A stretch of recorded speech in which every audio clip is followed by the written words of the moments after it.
Doncs aquesta curadoria sorgeix a partir d'una invitació que em fa el Vicent Fible, el director del Mèdul, de treballar amb l'Ariadna Mangraner, que és una artista que jo no coneixia.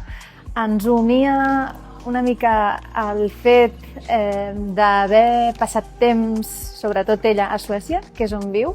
Jo hi vaig estudiar, però en aquell moment no ens vam conèixer. I jo diria que hem treballat amb una comprensió molt gran i molt natural des de l'inici, és a dir, de seguida ens hem entès.